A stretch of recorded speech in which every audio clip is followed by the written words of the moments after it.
Students, আজকে আমরা যে পার্টটা শিখব সেটা হচ্ছে আজকে যে পেপারটা পড়ব বা যে চ্যাপ্টারটা পড়ব সেটা হচ্ছে তড়িৎ রাসায়নিক। কী বলা হয়? তড়িৎ রাসায়নিক, ইলেকট্রোকেমিস্ট্রি। ঠিক আছে, ইলেকট্রোকেমিস্ট্রি পড়বো আজকে আমরা। এই যে ইলেকট্রোকেমিস্ট্রি, কী এই ইলেকট্রোকেমিস্ট্রি জিনিসটা কী, কীভাবে আমরা জানি, কি পড়বো এখান থেকে, এই সব জিনিস নিয়ে এখানে আলোচনা। তো প্রথমেই ইলেকট্রোকেমিস্ট্রি সম্পর্কে যখন পড়ছি তখন একটা জিনিস আমরা ভালো করে নোটিস করব, সেটা হচ্ছে কি, এই জিনিসটা কি, ইলেকট্রোকেমিস্ট্রি কি আসলে, ইলেকট্রোকেমিস্ট্রি কি সেটা যদি জানতে হয়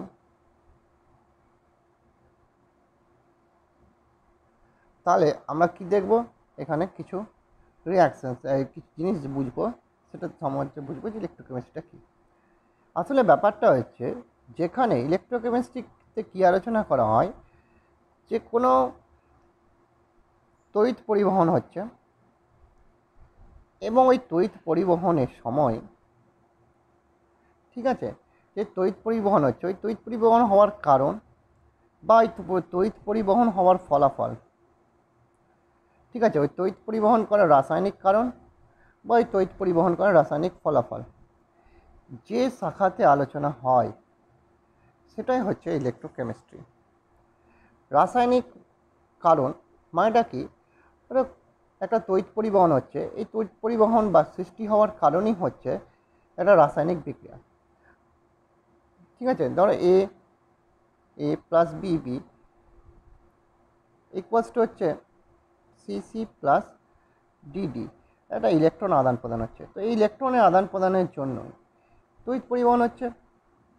তাহলে তড়িৎ পরিবহন জিনিসটা কি, কি বললাম, তড়িৎ পরিবহনের কারণটা, রাসায়নিক কারণ কি, রিয়াকশানসের বা রাসায়নিক বিক্রিয়ার ফলে তড়িৎ পরিবাহিতার সৃষ্টি হচ্ছে। আবার কিছু কিছু ক্ষেত্রে দেখা যায় যে তড়িৎ পরিবহনের ফলাফল হিসাবে রাসায়নিক বিক্রিয়া হয়, অর্থাৎ কোথাও তড়িৎ পরিবহন হলো বা কোথাও তড়িৎ পাঠানো হলো, তার পরিবর্তে সেখানে রাসায়নিক বিক্রিয়া একটা সংঘটিত হলো। তো এই যেই শাখাতে আলোচনা করব সেটাই হচ্ছে তড়িৎ রসায়ন। এবার কোন ধাতু, কোন কেমিক্যাল, কি কোন ধরনের রিয়াকশানস করলে পরে পরিবহন হয়, কিভাবে হয়, এই তড়িৎ পরিবহনের আরও কিছু ফলাফল, যেমন কোনো একটা ধাতুর উপর আর একটা ধাতুর প্রলেপ বসানো তড়িৎ পরিবহনের মাধ্যমে বা ইলেকট্রোকেমিস্ট্রির মাধ্যমে। তো এই জিনিসগুলো আমরা এখন পড়ব।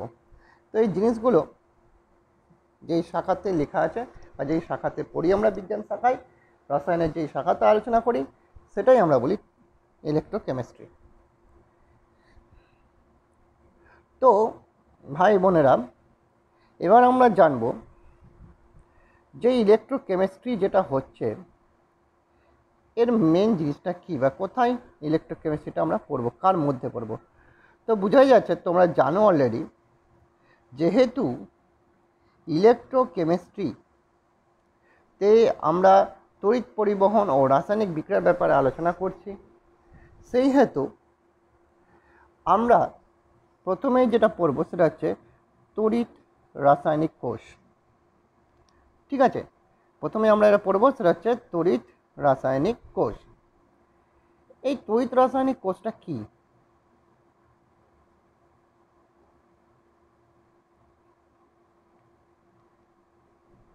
এই তড়িৎ রাসায়নিক কোষটা কি, এখানে যেটা লেখা আছে তড়িৎ রাসায়নিক কোষ, যাকে ইলেকট্রোকেমিক্যাল সেল বলি, এটা কি?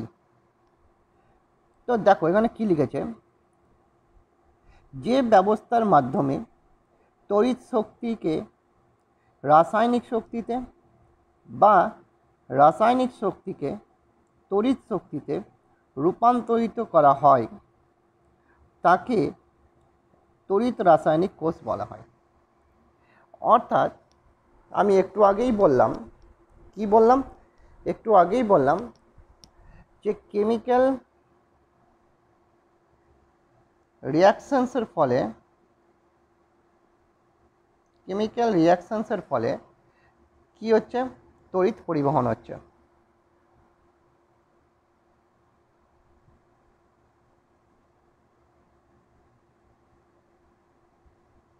তড়িৎ পরিবহন হচ্ছে, ঠিক আছে, কেমিক্যাল রিয়াকশানসের ফলে তড়িৎ পরিবহন হচ্ছে। এটা হচ্ছে একটা ঘটনা বললাম। আর একটা কী বলেছিলাম, তড়িৎ পরিবহনের ফলে, একটা বললাম কেমিক্যাল রিয়াকশানসের ফলে তড়িৎ পরিবহন হচ্ছে, আর একটা হচ্ছে তড়িৎ পরিবহন হচ্ছে তার ফলে কেমিক্যাল রিয়াকশানস আমরা দেখতে পাই। তাহলে এই দুই ধরনের ঘটনা যে ব্যবস্থার মধ্যে দেখতে পাই, যেসব ব্যবস্থা একটা ব্যবস্থার মধ্যে হবে, একটা সিস্টেমের মধ্যে হবে, ঠিক আছে। ধরে নাও একটা পাত্রের মধ্যে হচ্ছে, এখানে পাত্র আছে, এখানে ইলেকট্রোড বসানো হলো, এখানে আরও একটা ইলেকট্রোড বসানো হলো, এখানে তড়িৎ বিশ্লেষ্য পদার্থ বসা আছে, ঠিক আছে। এখানে যা রিয়াকশানস হচ্ছে তারপরে তড়িৎ পরিবহন হচ্ছে, ঠিক আছে। এই তড়িৎ পরিবহনের যে সিস্টেমটা বা এই যে আধারটা যেটা আছে, সেটাকেই আমরা বলবো তড়িৎ রাসায়নিক কোষ।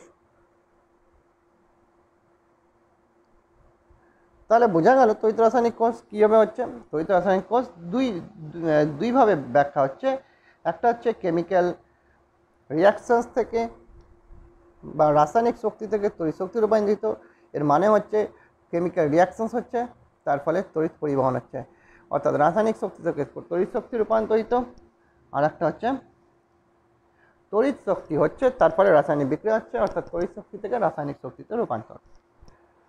তো এর উপর পরিপ্রেক্ষিতে যদি তুমি দেখো যে তড়িৎ রাসায়নিক কোষ দুই ভাগে ভাগ হয়ে গেল। একটা হচ্ছে গ্যালভানীয় কোষ বা ভোল্টীয় কোষ, আর একটা হচ্ছে তড়িৎ বিশ্লেষণ কোষ। অর্থাৎ দেখো দুই রকম কোষ কীভাবে ভাগ হলো। একটাতে যেখানে তড়িৎ শক্তি রাসায়নিক শক্তিতে রূপান্তরিত হচ্ছে, আর একটাতে রাসায়নিক শক্তি তড়িৎ শক্তিতে রূপান্তরিত হচ্ছে।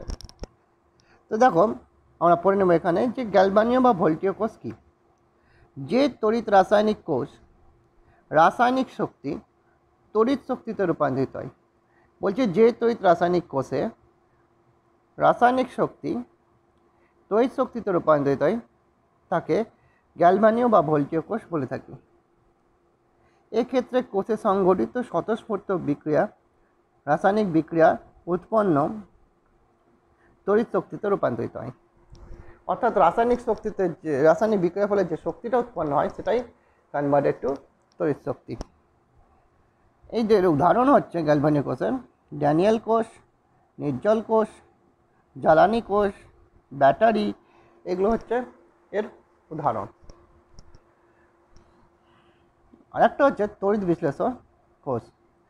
উল্টোটায় যে তড়িৎ রাসায়নিক কোষ সে তড়িৎ শক্তি রাসায়নিক শক্তিতে রূপান্তরিত হয় তাকে তড়িৎ বিশ্লেষণ কোষ বলা হয়। এই কোষে তড়িৎ শক্তি পাঠানো হয়, তার ফলে স্বতঃস্ফূর্ত রাসায়নিক বিক্রিয়া সংঘটিত হয়। এর উদাহরণ সোডিয়াম ধাতু উৎপাদনের জন্য ডাউন সেল,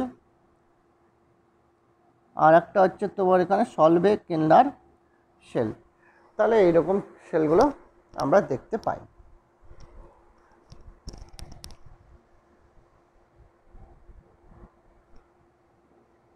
তাহলে ভাই বোনেরা এখানে কি জানলাম, তড়িৎ শক্তি যে হয় এই গ্যালভানীয় সেল আর এটা, অর্থাৎ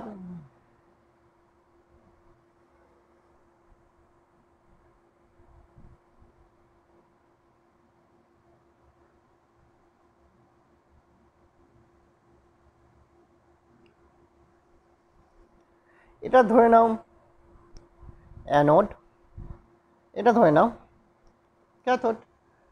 এইবার ক্যাথোড অ্যানোডে কী হচ্ছে দেখো, এখান থেকে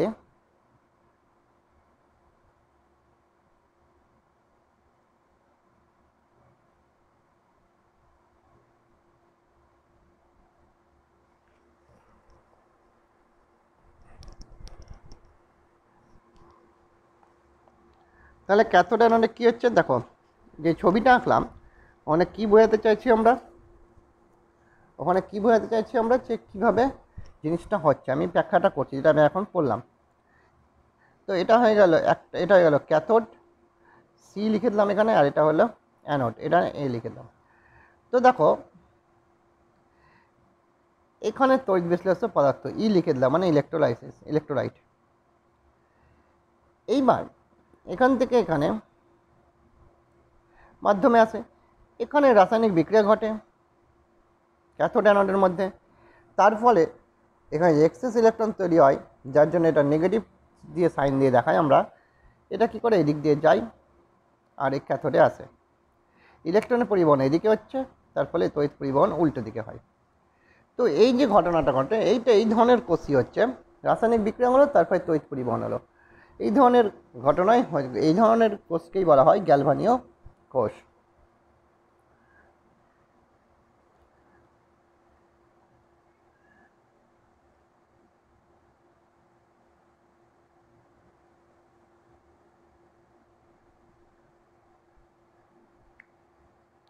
তাহলে গ্যালভানীয় কোষ কী জিনিসটা, এটা বুঝতে পারলাম আমরা।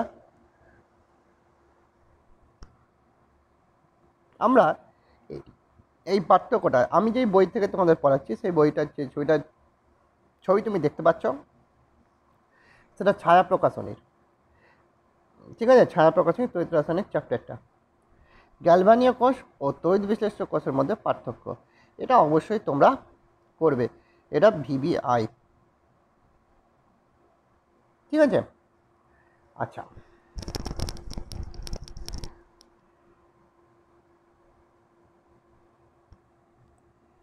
এবার আমরা ড্যানিয়েল কোষ, যেটা গ্যালভানীয় কোষের অংশ, সে ড্যানিয়েল কোষকে ভালো মতো শিখব। ড্যানিয়েল কোষের স্ট্রাকচার কেমন, ড্যানিয়েল কোষ কেমন দেখতে হয়, সেই ব্যাপারগুলো আমরা দেখব। চলে এলাম ড্যানিয়েল কোষ নিয়ে। দেখো ড্যানিয়েল কোষের গঠনটা কেমন আছে। এখানে একটা পাত্র আছে, এই পাত্রে অ্যানোড জিঙ্কের দণ্ড রাখা হয়েছে, এর মধ্যে জিঙ্ক সালফেটের দ্রবণ রাখা হয়েছে। এখানে একটা পাত্র আছে, এখানে কপারের দণ্ড রাখা হয়েছে, আর এর মধ্যে কপার সালফেটের দ্রবণ আছে। এই দুটো পাত্রের মাঝখানে একটি কাঁচের ইউ আকৃতির দণ্ড এইভাবে ডুবিয়ে রাখা হয়েছে দুটোতেই। এর মধ্যে কেসিএল লবণ থাকে, কেসিএল ছাড়া আরও অন্য লবণও থাকতে পারে, কিন্তু এখানে উদাহরণস্বরূপ কেসিএল নিচ্ছি। তো কেসিএল থাকে, এটাকে বলা হয় লবণ সেতু। লবণ সেতুর কাজ কি, এই দুদিকটার যে আয়নিক ব্যাপারটা, সংখ্যার গাঢ়ত্বটা, সেটা ব্যালেন্স করে। এবার এই অ্যানোড থেকে তার যুক্ত করে একটি ভোল্টমিটারের মাধ্যমে ক্যাথোড অবধি তার টানা হয়েছে। তো এই যে গঠনটা, এই গঠনটা হচ্ছে ড্যানিয়েল সেলের গঠন।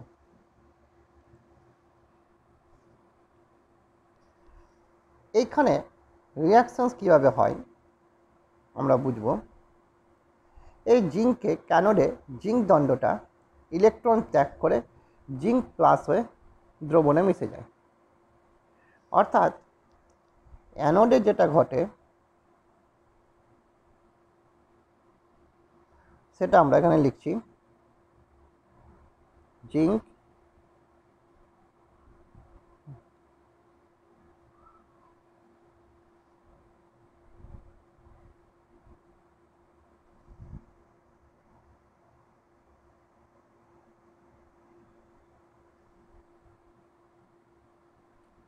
কী করে, জিঙ্কটা কী হয়, এই যে জিঙ্ক দণ্ডটি যে আছে, এই জিঙ্ক দণ্ড কী করে, ইলেকট্রন ত্যাগ করে জিঙ্ক প্লাস হয়ে, জিঙ্ক 2 প্লাস হয়ে দ্রবণের মধ্যে মিশে যায়।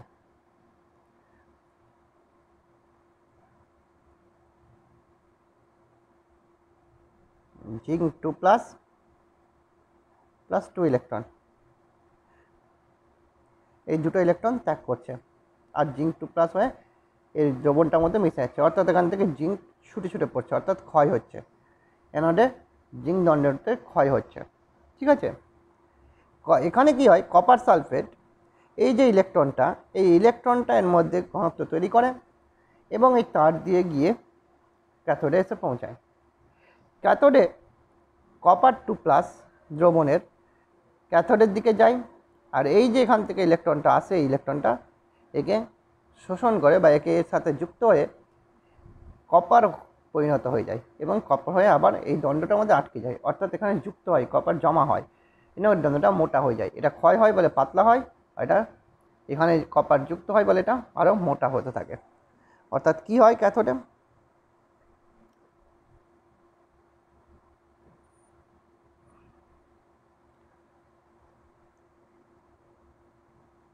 কপার 2+ যা দ্রবণে আছে, সে এই ইলেকট্রনটা যেটা অ্যানোড ক্যাথোডে গেছে তার দিয়ে এই ইলেকট্রনটাকে শোষণ করে কপারে কনভার্ট হয়ে যায়। কপার 2+ এই ইলেকট্রনটা গ্রহণ করে, যেটা তার দিয়ে গেছে এখানে ক্যাথোডে, শোষণ করে কপার হয়ে যায়, কপার হয়ে গিয়ে এখানে আটকে যায়, তার ফলে এখানে এটা মোটা হয়ে যায়।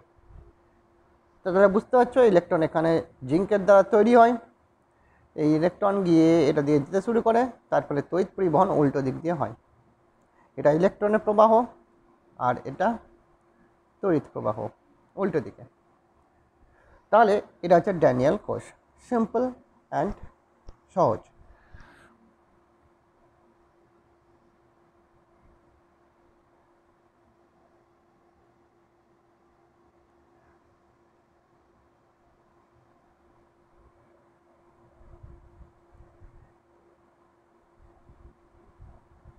অ্যাজ উই নো যে এখানে জিঙ্ক কী করে ছোটো ছোটো 2+ হয়ে পড়ে যায়, তাহলে এখানে প্লাসের ঘনত্ব বেড়ে যায়, আর এখানে কপার 2+ যুক্ত হয়ে বেরিয়ে যায়, তাহলে এখানে মাইনাসের ঘনত্ব বেড়ে যায়, আর এই প্লাস মাইনাসের ঘনত্ব বেড়ে যাওয়ার জন্য ব্যালেন্স নষ্ট হয়।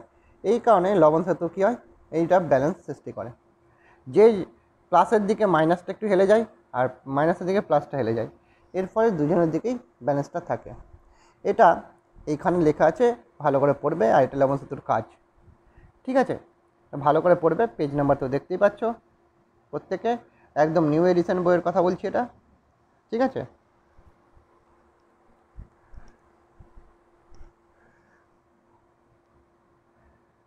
তাহলে তোমাদের কাজ এটাও পড়া।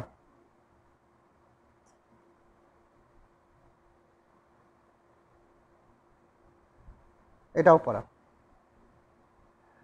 তাহলে আমাদের এখানে ড্যানিয়েল কোষ সম্পর্কেও কিছুটা জানা হয়ে গেল।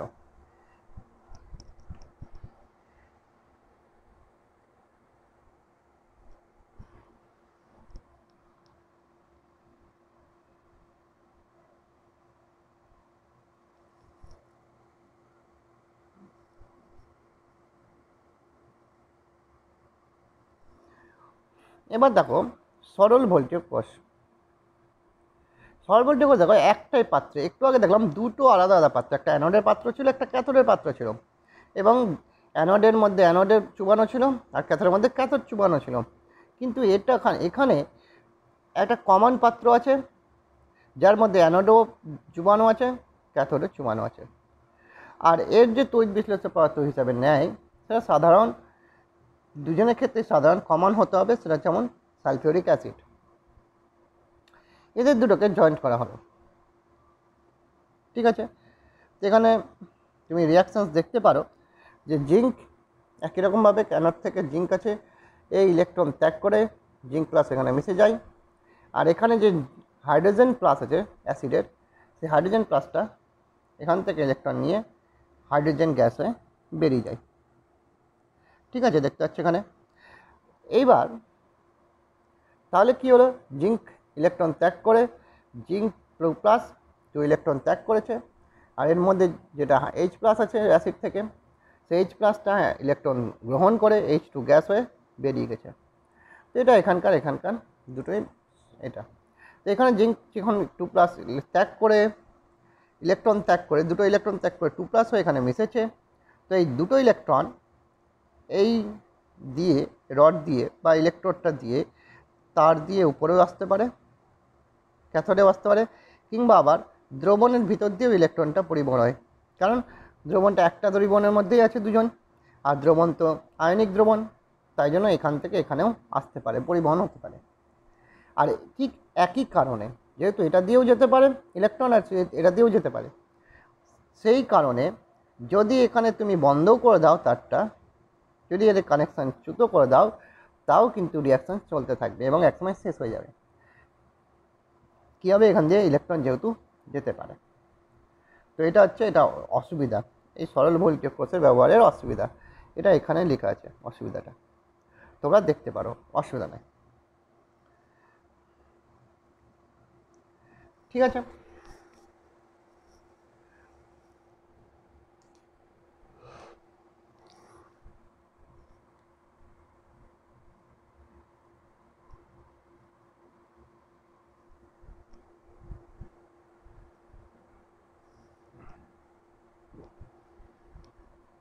এবার আমরা এটা পড়ব, পরাবর্ত অপরাবর্ত তড়িৎ কোষ।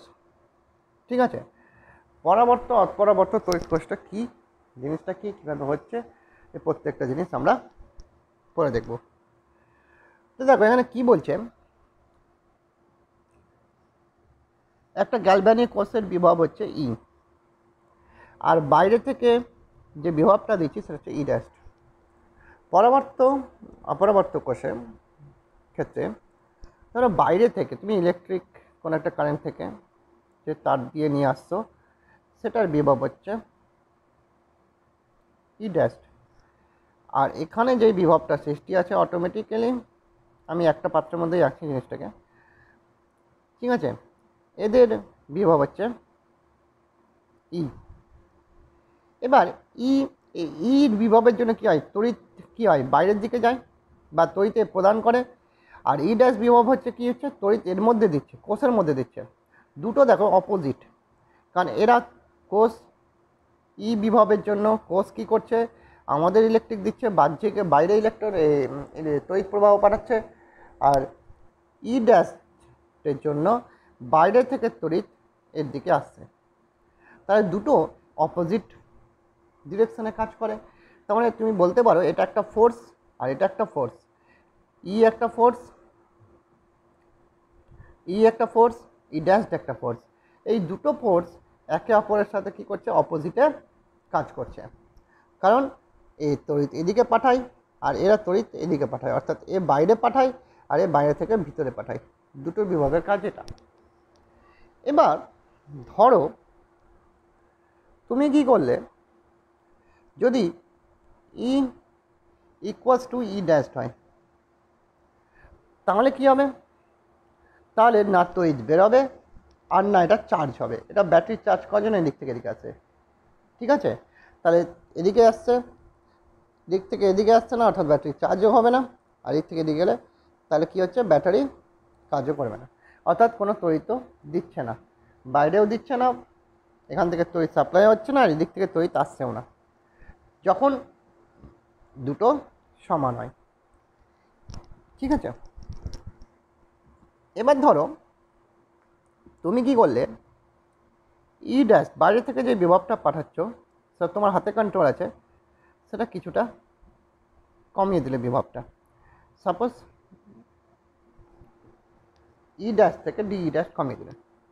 এবার বলো এর তাহলে বিভবটা কমে গেল, কারণ এটা কমিয়ে দিয়েছো সামান্য পরিমাণে।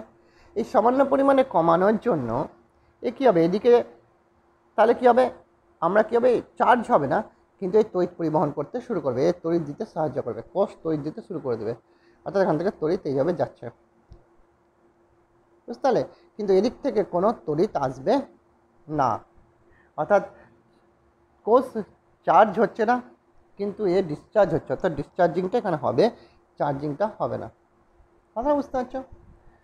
এবার তুমি ধরো এই এখান থেকেই যেমন কমালে, এবার এটা না কমিয়ে তুমি কি করলে, বাড়িয়ে দিলে, তাহলে কি হবে, এর পরিমাণ ই ড্যাশের পরিমাণটা বেড়ে গেল। তাহলে এবার এখান থেকে আর কোনো তড়িৎ বাইরের দিকে যাবে না, এখানে ইলেকট্রিক প্রডিউস হচ্ছে না। কী হচ্ছে, বাইরের থেকে ইলেকট্রিক ভিতরে প্রবেশ করছে, এবার চার্জ হচ্ছে, ডিসচার্জ হচ্ছে না।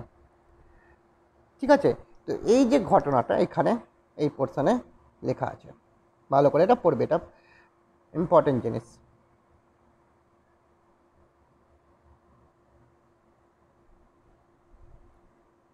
তাহলে দেখো কি করছে, এটাই শর্ত বলতেই পারো। কারণ শর্ত কেন বললাম, কারণ দেখো কী করছে, এর ফলে কোষের মধ্যে দুদিকভাবেই রিয়াকশান হচ্ছে, উভমুখী রিয়াকশানসই হচ্ছে, অর্থাৎ পরাবর্ত কাজ হচ্ছে, রিভার্সিবল কাজ হচ্ছে। এই জন্য এই কারণে এখানে লেখা আছে যে এটা পরাবর্ত হবার শর্ত। ঠিক আছে, তাহলে আশা করি তোমরা বুঝতে পারছো জিনিসটা কি।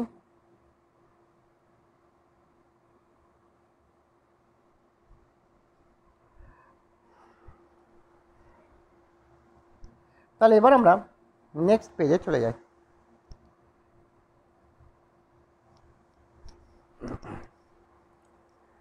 এবার আমরা যেটা শিখব সেটা হচ্ছে তড়িৎদ্বার বিভবের উৎস।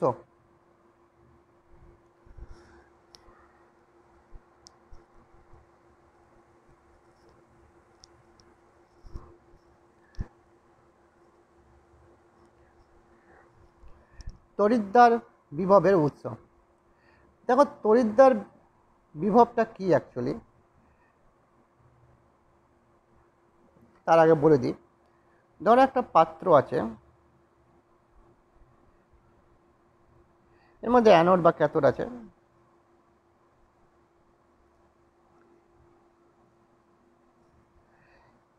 কি হয়, এই ধরো জিঙ্ক, যেটা বলছিলাম আমি একটা, ধরো এটা জিঙ্ক দণ্ড, এ কি করে, ইলেকট্রন তো এখান থেকে ত্যাগ করে দেয়। ঠিক আছে, ইলেকট্রন ত্যাগ করার পর কি হয়, জিঙ্ক প্লাস হয়ে এখানে মিশে যায়। তার ফলে কী হবে, এখানে ইলেকট্রনের ঘনত্ব কী হয়, বেড়ে যায়। তার ফলে দেখো এখানে ইলেকট্রন ইলেকট্রন ইলেকট্রন ইলেকট্রন চলে আসবে। এবং বাইরে যে ক্যাটায়ন পার্টটা আছে, এবার ক্যাটায়নগুলো কী করবে, দ্রবণের ক্যাটায়নগুলো একে চারিদিকে ঘিরে নেবে এই দিক থেকে।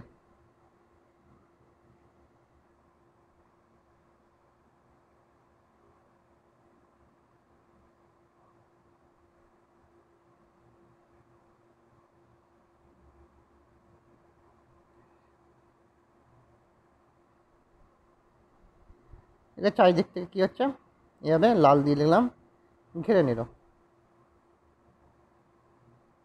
এর ফলে এখানে কী তৈরি হচ্ছে, একটা বিভব তৈরি হচ্ছে। কেন তৈরি হচ্ছে, এই যে আলাদা আলাদা যে চার্জ পাশাপাশি থাকছে, এর ফলে এখানে বিভব সৃষ্টি হচ্ছে। এটাকে তড়িৎদ্বার বিভব বলে। ঠিক আছে, আর এখানে যে বিভব সৃষ্টি হচ্ছে ঠিক একই রকমভাবে, এটা অ্যানোডের দেখালাম, একই রকমভাবে ক্যাথোডেও হয়। ক্যাথোডে কী হয় দেখে নিই আমরা।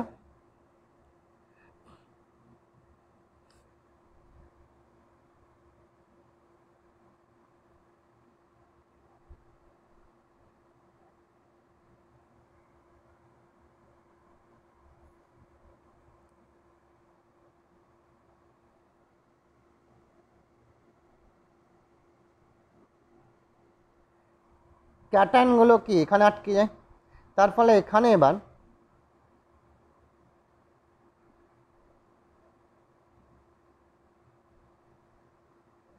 ঠিক আছে, এখানে কি হয়,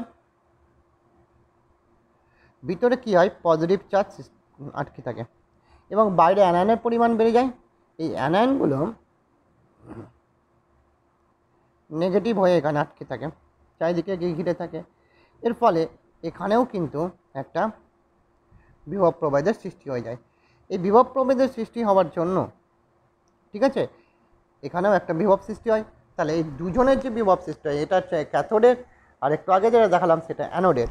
এই ক্যাথোড আর অ্যানোডের, আবার বলছি কীভাবে হচ্ছে জিনিসটা, তোমরা ভালো করে রিপিট দেখে নাও।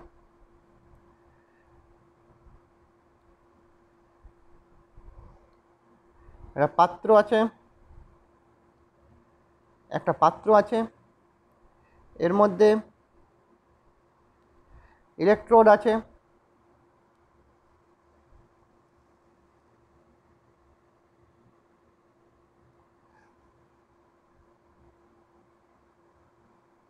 ঠিক আছে, এর মধ্যে ইলেকট্রোড আছে।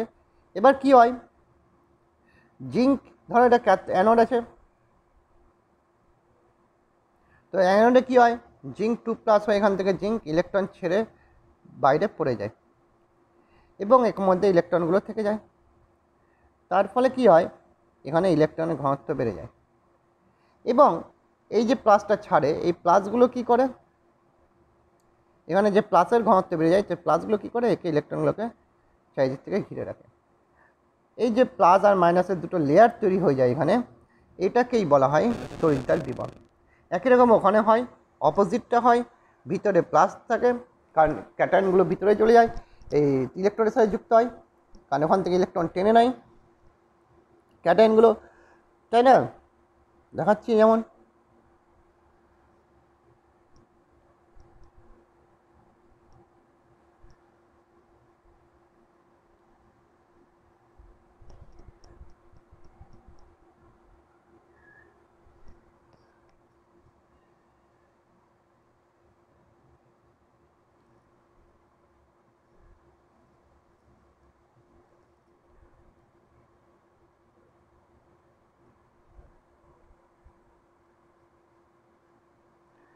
এখানে কি হয়, ভিতরের যে কারক সিইউ প্লাসটা আছে সে কী করে এখান থেকে ইলেকট্রন নিয়ে নেয়, ইলেকট্রন নিয়ে এতে কপার পরিণত হয়। তো এখানে ইলেকট্রন নিয়ে নিলে কী হবে, ভিতরে কপার এই ইলেকট্রনের মাত্রা কমে যাবে, তার ফলে এটা পজিটিভ চার্জড হয়ে যাবে।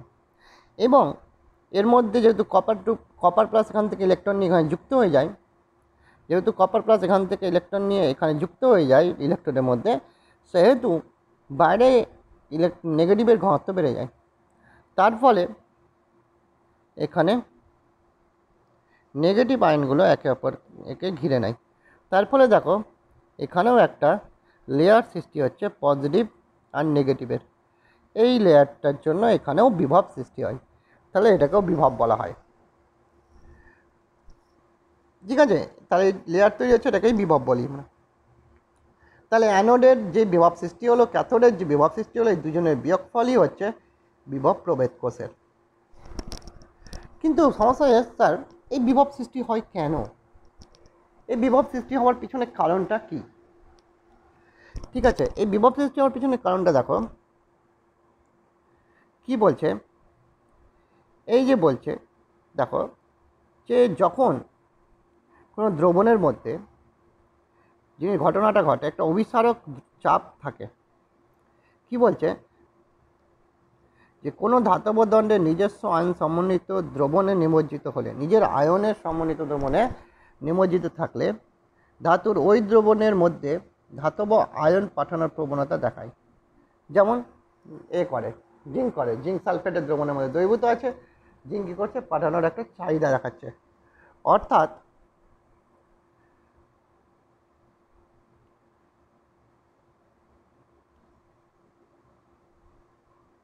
এখানে জিঙ্ক সালফেট আছে, এখানে জিঙ্কের +2 স্তর আছে, বা জিঙ্ক করবে নিজের আয়নটা এখানে পাঠানোর একটা প্রবণতা দেখাবে। জিঙ্ক কী করবে, এখান থেকে ধাতুটা কী করবে, জিঙ্ক দ্রবণে জিঙ্ক প্লাস পাঠানোর প্রবণতা দেখাবে।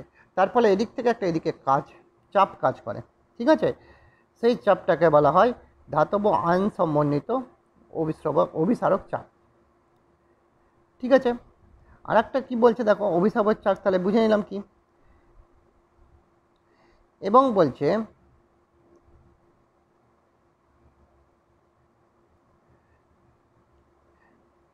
আর এই অভিসারক চাপের প্রভাবে কী হয়, ধাতু আয়নে পরিণত হয়ে দ্রবণের দিকে চলে আসে, ধাতুর কাছ থেকে আয়নটা বঞ্চিত হয়ে যায়, তার ফলে ধাতু ক্ষয় হতে শুরু করে।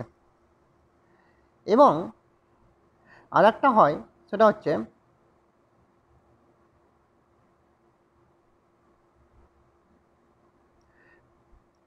এই আর একটা চাপ হয় যেটা অভিসারকভাবে বিপরীত দিকে কাজ করে।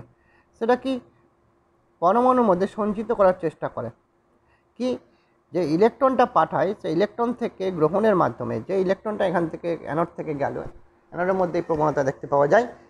ঠিক আছে, আর ক্যাথোডের মধ্যে কী হয়, যে ইলেকট্রনটা গেল, ইলেকট্রনটা যাওয়ার জন্য কি বলেছিলাম, ধাতুর ক্যাটায়নগুলো এর দিকে অ্যাট্রাক্ট হয় ক্যাথোডের দিকে, তার ফলে ধাতু থেকে ক্যাটায়ন ধাতুতে পরিণত হয়ে এর মধ্যে যুক্ত হওয়ার একটা প্রবণতা থাকে। অর্থাৎ দু রকম চাপ দুটোর মধ্যেই কাজ করে, অ্যানোডের মধ্যেও কাজ করে আর ক্যাথোডের মধ্যেও কাজ করে। কি একটা বাইরের দিকে চাপ, যেটাকে অভিসারক বল বলছি, অভিসারক চাপ বলছি, আর একটা দ্রবণের দিক থেকে চাপ যাচ্ছে, সেটাকে ধাতুর দ্রবণ চাপ বলি। ধাতুর দ্রবণ যেটা দ্রবীভূত আছে ধাতুতে, সরি দ্রবণে যেটা ধাতু প্লাস Na প্লাস বা জিঙ্ক প্লাস বা কপার প্লাস যেটা দ্রবীভূত আছে, সেটা কী করছে, ইলেকট্রনের দিকে প্রভাবিত হয়ে ওই দিকে যাচ্ছে এবং ধাতু রূপান্তরিত হওয়ার চেষ্টা করছে। সেটা কে করছে, দ্রবণ এটা চেষ্টা করছে যাতে ওর কাছ থেকে ক্যাটায়নগুলো ধাতুতে রূপান্তরিত হয়ে যায় ইলেকট্রন গ্রহণ করে। তাহলে এদিক থেকে এদিকে, অর্থাৎ এদিক থেকে এদিকেও একটা কাজ করছে। তাহলে ইলেকট্রোড থেকে বাইরের দিকে কাজ করছে, আবার দ্রবণ থেকে ইলেকট্রোডের দিকে কাজ করছে। তাহলে এই বাইরের দিকে যেটা কাজ করছে সেটাকে স্মল পি দিলাম, আর এটাকে ক্যাপিটাল পি। এটাকে বলি আমরা অভিস্রাবক চাপ, এটাকে আমরা বলছি ধাতুর দ্রবণ চাপ। ব্যাস। এবার এই ধাতুর দ্রবণ চাপ আর অভিসারক চাপ যখন হলো, তখন দেখো কি হচ্ছে, বলছে এই capital P greater than small P যদি ধাতুর দ্রবণের চাপ অভিসারক চাপের চেয়ে বেশি হয়, তাহলে দ্রবণ থেকে ঠিক আছে কি হবে, তাহলে ধাতব দণ্ডটি ঋণাত্মক আধান প্রাপ্ত হবে। জিঙ্ক দণ্ড দ্রবণে বিজায়িত হয়ে, ঠিক আছে, দ্রবণে বিজায়িত হয়ে যাবে এবং অভিসারক চাপ অপেক্ষা বেশি হবে। তার ফলে জিঙ্ক প্লাস আয়ন পাঠাতে শুরু হয়ে যায়। ক্লিয়ার? তাহলে কি বলছে দেখো, যেমন একটি জিঙ্ক দণ্ডকে জেনারেশনের পরে নিমজ্জিত করলে দ্রবণের চাপের মান অভিসারক চাপ অপেক্ষা বেশি হয়ে যায়। দণ্ডটি দ্রবণের মধ্যে জিঙ্ক 2+ আয়ন পাঠাতে শুরু করে, এই আয়নে উৎপাদন প্রক্রিয়া হয়।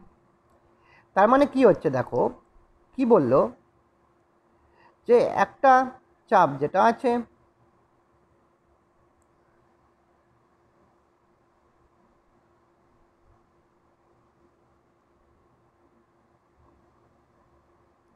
এখানে দেখতে পারো তোমরা,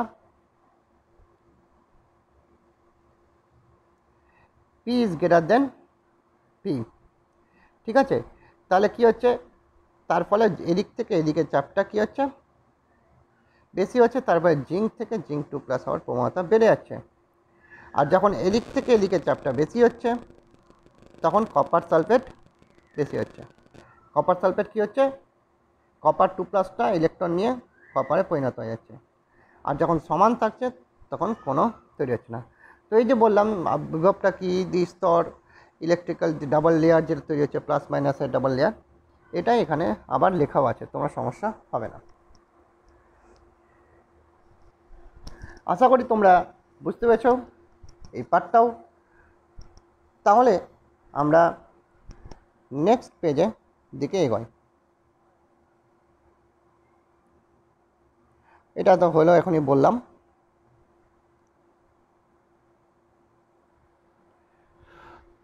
এই যে বিভব টিভব করলাম, এই বিভবের উপরে নানস্টের ইকুয়েশনও আছে।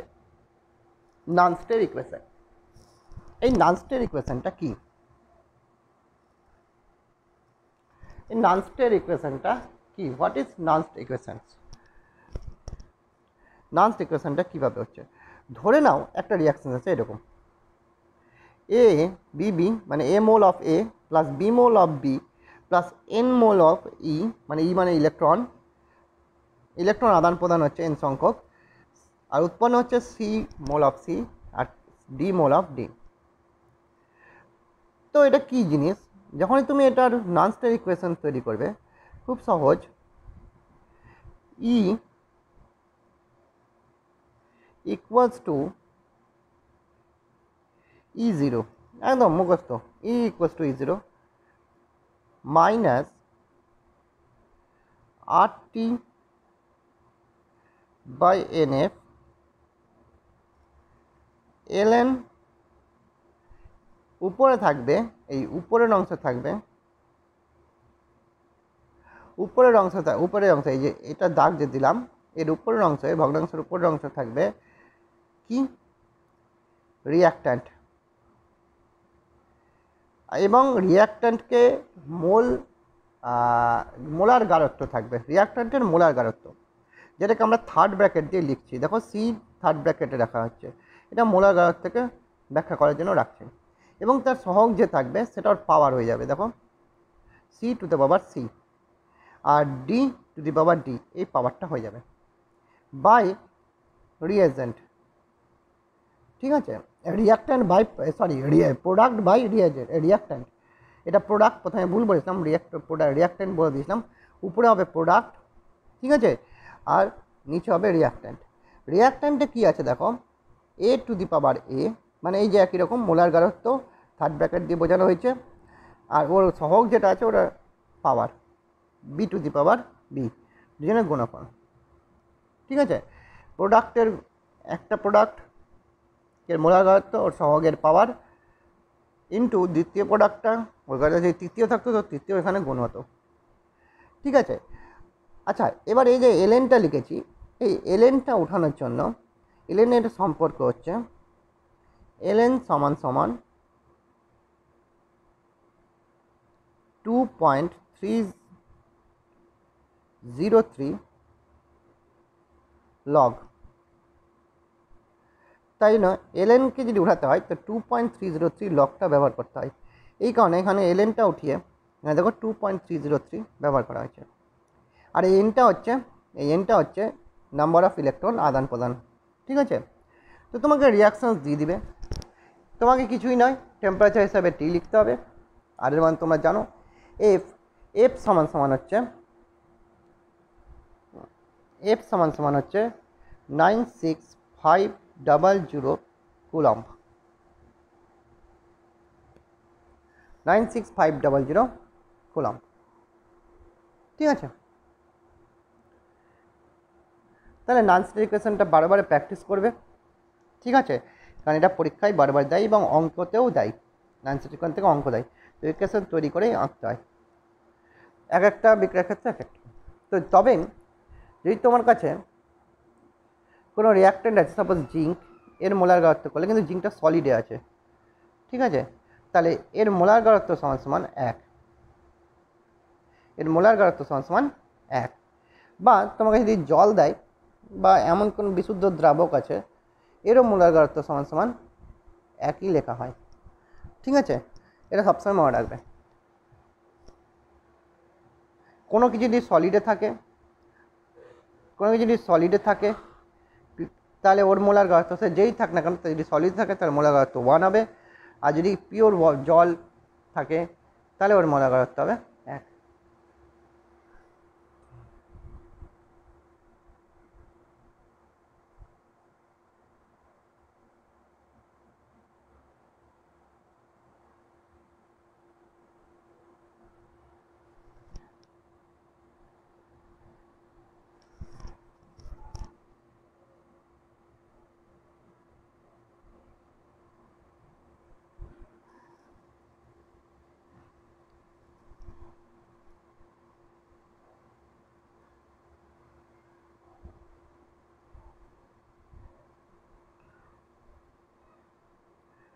তাহলে এখানে দেখো কি বলেছে, যদি টেম্পারেচার 25°C হয়, আর কুলম্বে তো বলে দিয়েছি, তাহলে এর একটা অ্যাডজাস্ট মান আছে 0.E=E0 -0.059/n।